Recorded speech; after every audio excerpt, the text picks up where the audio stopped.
Greetings and welcome to the Reparenting Daily podcast. In this podcast, we'll dive deep into reparenting, exploring all of the tools and resources that you'll need to help you along your journey.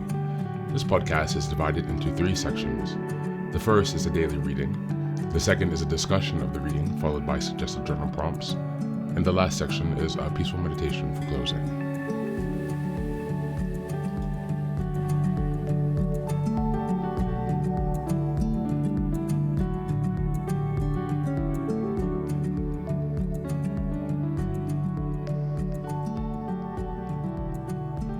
Good morning, good afternoon, and good evening from whenever and wherever you're joining us.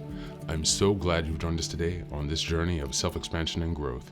If this is your first time here, welcome. Please don't forget to like, share, subscribe this podcast wherever you're listening, on Apple Podcasts, Spotify, or YouTube. Your help here really makes a huge difference in allowing us to spread the word and build a more supportive community as we continue with our self-reparenting. Now, before we get started, I have some quick updates for you. First, I'd like to introduce our Patreon community. Here, for a small monthly fee, you can join us for 3 weekly meetings for additional support with your reparenting journey. On Sundays, we have a meditation group. On Tuesdays, we have a book club discussion. And on Thursdays, we have open topic conversations. You can find out more details about this if you go to the Reparenting Daily website and check out on the community tab. In addition to that, we also have a WhatsApp group to foster more daily connection and support for whenever you need it. And this is a community of fellow travelers from around the world who will always be there when help is needed. It's just one of the many ways that we're building our network of resources that are really going to help support your reparenting journey. For the next update, I'm very excited to announce that I've just released some first books. The first is probably the most important, and it's called the Reparenting Daily Journal. Now, this journal is a daily guide for 365 days of the year. We'll be starting in 2025, and basically each month corresponds to a theme in reparenting, and each week of each month corresponds to a sub-theme of the monthly theme. Now, from the beginning of the year, 2025, each daily episode will correspond with the themes in the daily workbooks. And so you can use this as a guide to work through your reparenting journey to stay focused, ensuring that you cover all of the most critical areas within a year's time. And again, this will be aligning up with the podcast, so you can use both of these to make a more engaging and interactive experience. This is ensuring that you really book progress on your reparenting journey. The next set of books I've written is called Fairy Tales for Reparenting. This is a collection of 3 books that contain short stories or fairy tales inspired from Jungian analysis, mythology, philosophy, and psychology that really is targeted to helping you connect to your inner child. And so these stories are very short. They're not very long. They're written in a very simple manner so that it's not too taxing on you, so you can more easily connect with the joy and fun of your inner child.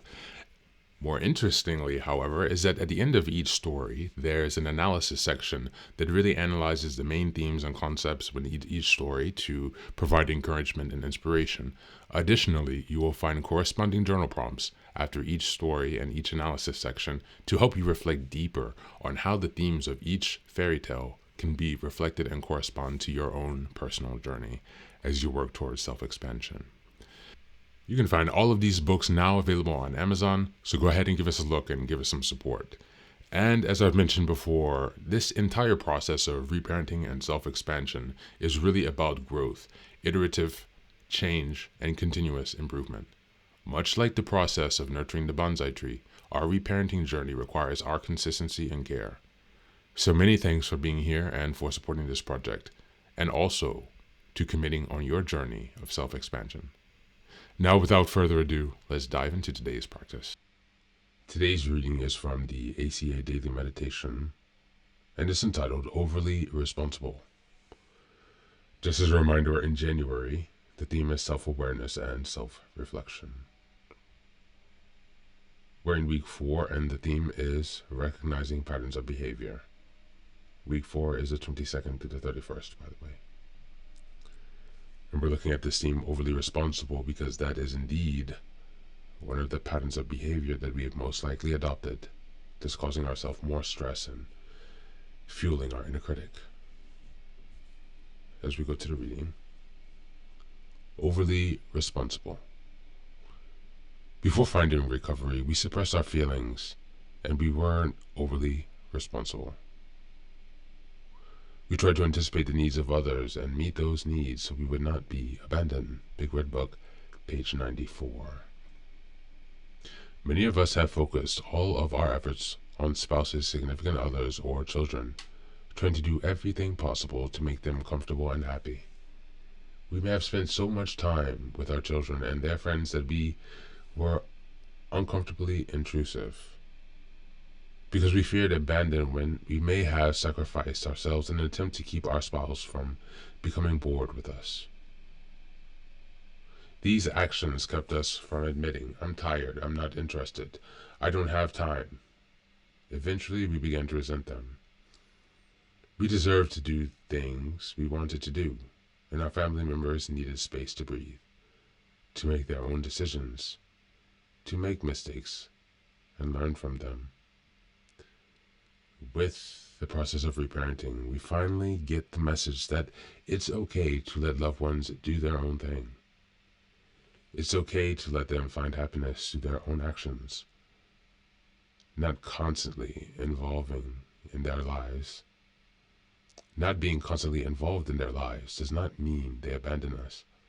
In fact, it can strengthen our relationship when we feel free, when we all feel free, the relief of being responsible for ourselves.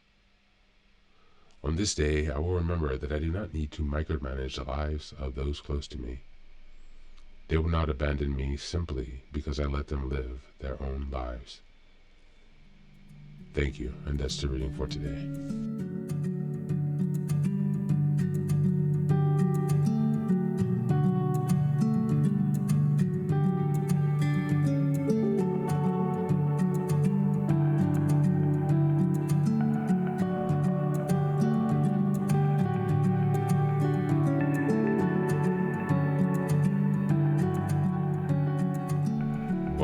Welcome back.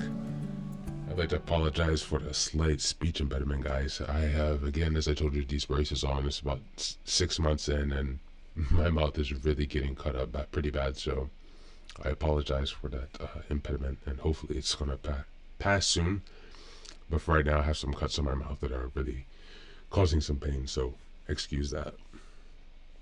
But in any case, this reading highlights the connection between over-responsibility and the fear of abandonment, both of which are deeply rooted in patterns developed during childhood. Many of us grew up in environments when we felt the need to express our feelings and take on the emotional or practical responsibilities of others to avoid rejection.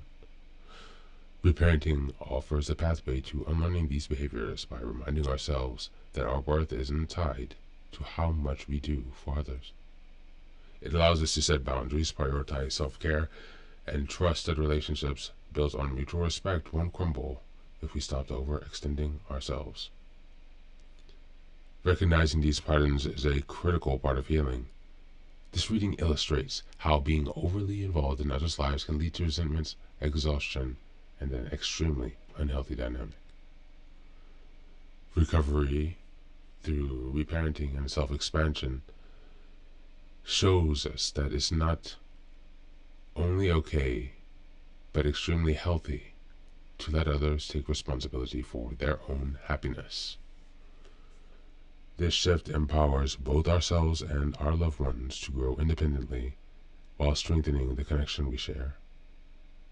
Through reparenting, we learn to meet our own needs first and release the fear of abandonment that drives over responsibility. As we move on to the journal prompts today, number 1. What areas in my life do I feel overly responsible for others' happiness or well-being? How does that impact me emotionally and physically? Number 2. What fears come up when I consider stepping back and allowing others to take responsibility for themselves? And how can I soothe those fears? And number 3. What are 3 small ways I can practice setting boundaries and prioritizing my needs this week and make a promise to do so to myself going forward? That's it for today, as always. Thanks for being here. Take care of yourself and do be well.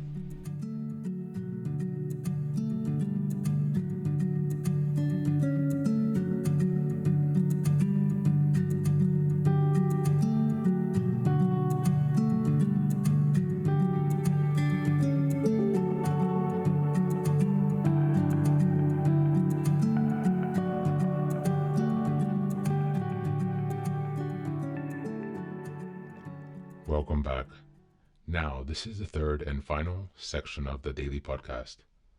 This is your silent meditation. Please find a place where you can be comfortable and undisturbed,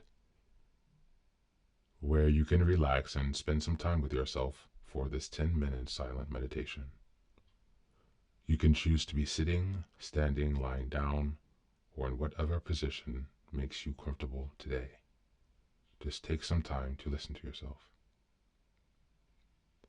Next, be sure that you are taking some time to be with your breath to connect with your body. Don't be disturbed or overwhelmed by your thoughts. Simply allow them to pass. Just observe them. Do not engage with your thoughts. Only be mindful of them passing as if they are drifting down a river. Use this time to connect with yourself. Whatever time of day you are listening to this, Namaste.